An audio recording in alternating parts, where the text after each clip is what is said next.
Hello guys, in this video I'm going to show you how to report an issue on the Scribd application.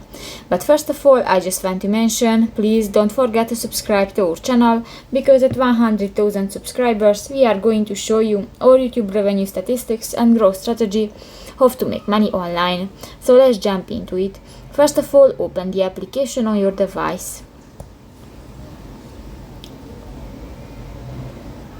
So that's the home screen, and go to the lower bar and click to the last button, the account, at the lower right corner of the home screen. Here go to the fourth option, the report an issue, under the frequently asked questions and support. Click that, and just wait 5 seconds. Here you can chat with the Scribd AI assistant, and you can just type your issue and your problem. So that's pretty much it for this video, guys. See you in the next one. Bye bye.